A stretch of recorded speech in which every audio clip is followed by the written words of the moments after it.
Concept आसा न्हू हेंच्यांनी सुरू केला आणि हो जो आमकां आयजूच कळ्ळो दनपारां आणि जेन्ना कळ्ळो तेन्ना आमी ताबडतोब घरा कडसून भायर सरून आमी हेंकां हातभार लायलो.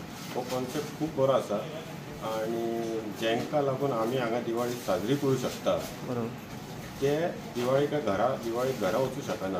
म्हणून हांगासून आमी थोडोसो कितें जाता तसो हातभार लावन आमी तांकां त्याच जाग्यार तेंचे फराळ पावोवपाची वेवस्था करता आणि हे तेंचे उपक्रमान आमी मातसो बारीकसो हातभार लायता. म्हणून आमकांय मातशें बरें दिसता की आमचो खंय तरी तांकां मातसो हेल्प जाता.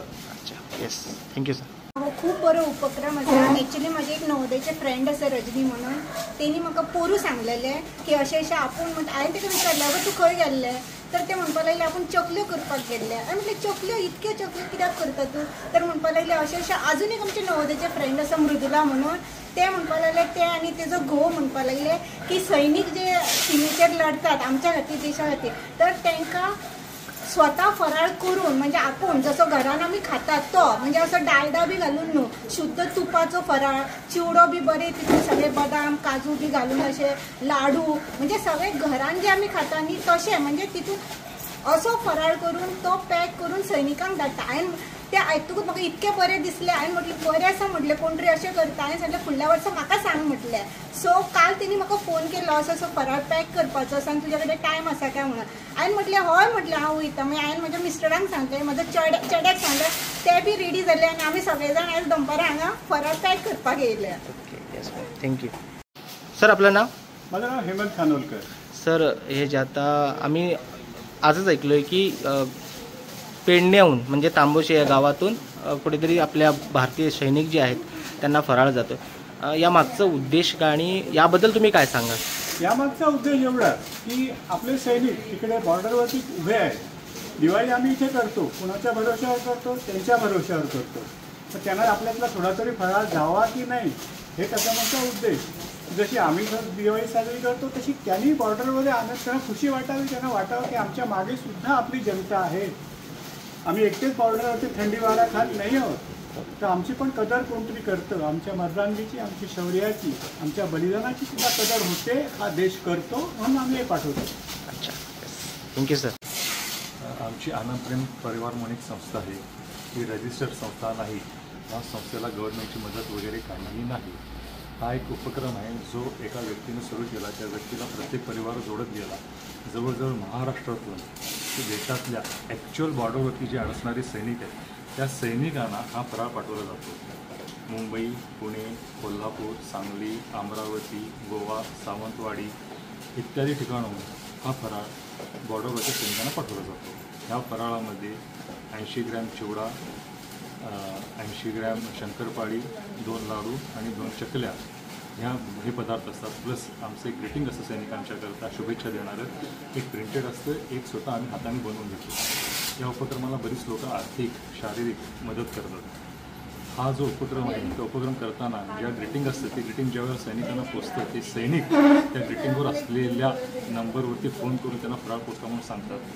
जो आम्ही उपक्रम सुरू केला तो प्रत्यक्ष शेवटी सैनिकापर्यंत पोचतो. तो पोचल्यानंतर ते फोन करतात. फोन करताना त्यांना याचा एक आगळा वेगळा आनंद जे मदत करतात तर लोकांनाही होतो. अच्छा मला एक सांगा आता एवढं सगळं करत असताना फायनान्शियलीचा कसं काय विषय असतो? ह्याच्यामध्ये आम्हाला आर्थिक मदत ही कोणाची नाही. ही आम्ही स्वतःहून जो काही खर्च येतो तो काही आम्ही कुटुंब आहोत त्या कुटुंबाने ठरवून घेतलेला आहे की आम्ही प्रत्येकजण आपापल्या परीनं आपापला खर्च आपापला हिस्सा हा त्याच्यामध्ये हे करतो. कोणाकडून ही मदत आम्ही मागायला जात नाही. ज्या लोकांना कळतं की बाबा हा उपक्रम चालू आहे ते स्वतःहून येऊन आर्थिकदृष्ट्या शारीरिकदृष्ट्या मदत करायला तयार होतात. कोण 10 रुपये देतो, कोण 100 रुपये देतो, कोण 1000 रुपये देतो, कोण 5000 रुपये देतो. ज्यांना हा उपक्रम आवडला आहे, ज्यांना उपक्रमाची महत्त्व कळलेलं आहे हे सर्वजण येऊन ह्या उपक्रमाला सुवास्ते खुशीने मदत करतात. आता दिवाळी तुम्ही आता पाठवतात त्याआधी किती महिने अगोदर तुम्हाला हे सगळं प्रिपरेशन करावं लागतं तयारी? हे फराळ पाठवताना साधारणपणे 3-4 महिन्यापूर्वी आम्हाला परमिशन मिळते की आम्ही फराळ पाठवायचं आहे. त्यानंतर आम्हाला लोकेशन कळते की कुठं किती ठिकाणी फराळ पाठवायचं आहे. त्याप्रमाणे हा फराळ पाठवला जातो. हे 4 महिन्यापूर्वी आम्हाला परमिशन मिळते. त्यानंतर हा फराळ सुरुवात करायला आम्ही महिन्यापासून सुरुवात करतो. खरेदी वगैरे करणं आणि साधारणपणे हा दिवाळीच्या आधी एक आठवडाभर ते आमचा फराळ तयार कामाला सुरुवात करून 2 दिवस आधी त्यांना पोचेल अशा पद्धतीने आम्ही हा फराळ पाठवला जातो. आपल्या इथून म्हणजे गोव्याहून सध्या हा जो फराळ जाणार आहे तो सावंतवाडी आणि गोवा यांचा मिळून 2000 सैनिकांना मणिपूरला हा फराळ पाठवला जातो. हा सर्व फराळ घरातल्या महिला ह्या स्वतः स्वहस्ते बनवतात. हा फराळ कुठेही विकत घेतला जात नाही. स्वहस्ते बनवून चिवडा, लाडू, शंकरपाळी आणि चकली स्वहस्ते बनवून हा फराळ पाठवला जातो. आता या तुमच्या या कामात कोणकोणाचा हातभार असं लागतं तुम्हाला? हातभार मदत? हां, आमच्या आम्हाला मदत करणारी बरीच लोक आहेत. ह्याच्यामध्ये गोव्याच्या स्वाती सामंत, मनमोहन सामंत आहेत, अनिल पाटील साहेब आहेत, त्यांच्या लक्ष्मी ह्या अंजली पाटील आहेत, तन्वी नारोलकर आहेत, अभिषेक नारोलकर आहेत, हेमंत खानोलकर, नेत्रा खानोलकर हे सर्वजण यामध्ये आम्हाला मदत करतात. या व्यतिरिक्त ज्यांना या गोष्टीचं महत्त्व कळले आहे ती लोक आम्हाला आर्थिकदृष्ट्या संपूर्ण महाराष्ट्रामधून कोणी 100 रुपये, 500 रुपये, 1000 रुपये अशाप्रमाणे आर्थिकदृष्ट्या मदत करत असते. अच्छा. त्या सगळ्यांच्या मदतीचा आम्हाला उपयोग होतो आणि त्या दृष्टिकोनातून म्हणजे हे आम्हाला मदत न करता प्रत्येकजण हा आमची मदत ही सैनिकांकरता आहे, सैनिकांना फराळ जातो या उद्देशाने ती मदत करतो आणि त्याप्रमाणे तो फराळ त्यांना पोचवला जातो. आता आम्ही इथे पोचल्यानंतर आम्हाला कळलं की इथून काही कुठेतरी तांबोशे या गावातून सैनिकांना काहीतरी फराळ जाते. मग तुमची अपेक्षा काय आहे की बाकीच्या लोकांना कळावं असं काहीतरी तुमची मागण्या असतील किंवा आणि काहीतरी तुमचे हे असतील, काय सांगाल? आमची अपेक्षा एवढी की हा उपक्रम आमचा गेले 4-5 वर्ष चालू आहे. त्यापैकी कोणालाही याची कल्पना बहुतांशी कल्पना नाही आहे.